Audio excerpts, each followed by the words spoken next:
What's going on, everybody? I'm Lakota from Meyer Mediums, and this is vlog number 23.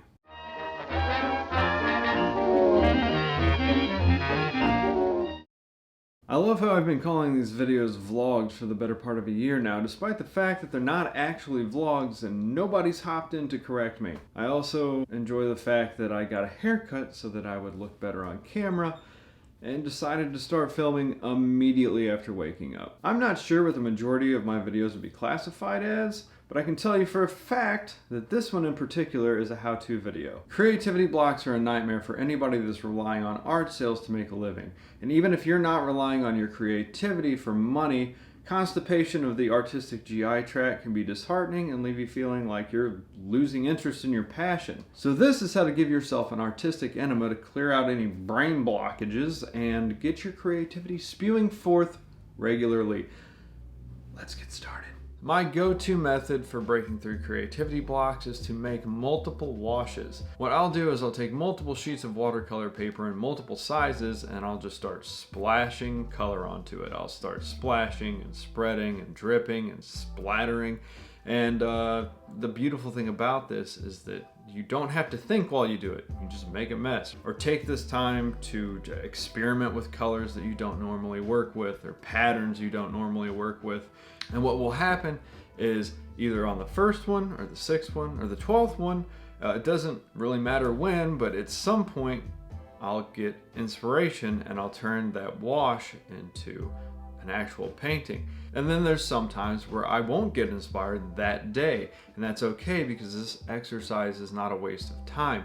What I'll do then is I will take those washes, I'll let them dry, I'll put them in my office where I can see them, and then whenever I get my creative mojo back, I've got all these washes to choose from that I can then start painting on. The second way to break through artist block is to take this time to experiment with a style or a medium that you don't normally do. And this one was revolutionary for me because I got stuck for a minute. I think there comes a point in every artist's life, multiple points actually, where your brain just says, okay man, I'm done. I'm sick of this. I don't want to do any more of this for a while. And I got to that point with watercolor. I'd just been doing so much of it that I was burnt out. I did not want to do anymore. And lucky for me, I got to that point right at the beginning of the great quarantine of 2020, and I took that time to start messing around with digital art. I was really into the vaporwave aesthetic at the time, so I thought, why not try out this style?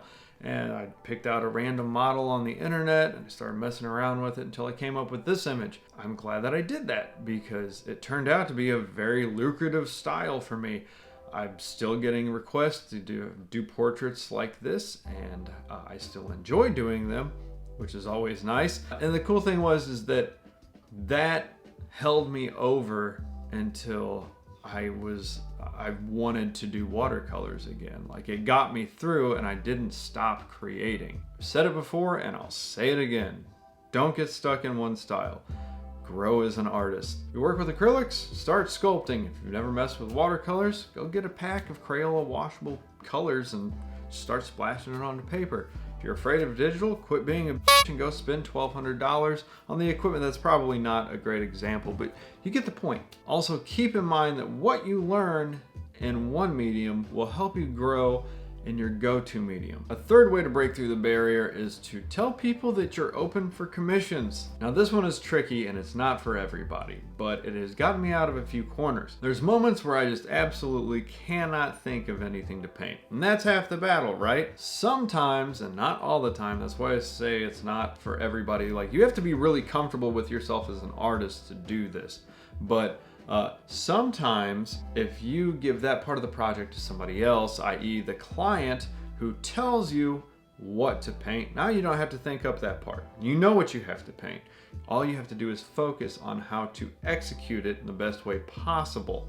So that's half the work, really. On top of that, if I'm going about it this way, the client is going to be paying me, which will then make me want to do the artwork so that I can get that cash, bruh. Let me tell you a little trade secret. There's going to be plenty of art school snobs out there who will say, If money is a driving force behind your creativity, then you are in this for all the wrong reasons. Those people are delusional and you should not take advice from them, because money is absolutely a driving force for anybody who wants to make a living as an artist, because you buy food with money and you need food to live. Tip number 4 would be to recreate other artists' artwork in your style. No, I'm not talking about plagiarism. I'm saying this is a really good time to just study.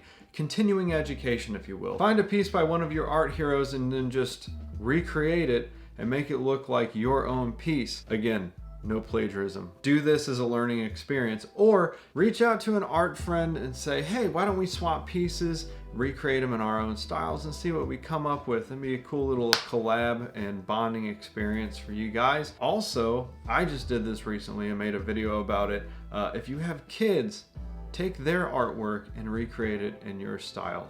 They will love it.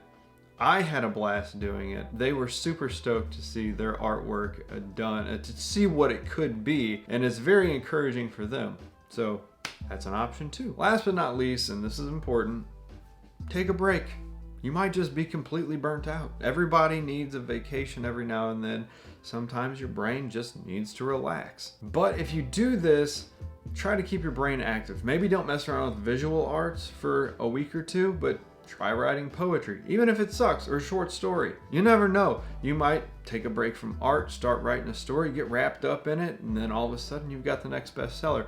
My go-to is to write music. It's music that most people won't ever hear, but it keeps my brain going and I enjoy it. Don't just veg out. I don't think that's a good thing to do. Read a book at least. You should always stay curious and ready to create at the drop of a hat. And if you do take a break, whenever you feel that pull to start creating again, don't ignore it, because the more you ignore it and the longer you ignore it, the easier it is to fall away and just let your passion wither, which is not beneficial to you or the people around you who can miss out on your amazing work. Alright guys, that's all I've got. Hopefully you enjoyed the video, that you found it helpful. And again, these are just my ideas, what I do to get out of my creativity blocks. If you have any other ideas, please leave that in the comments below. Like the video if you liked it, and subscribe if you're not subscribed. I put out new videos every Monday. I'm going to play some wholesome outro music now while I roll some credits on the screen. You all have a wonderful week. I believe in you.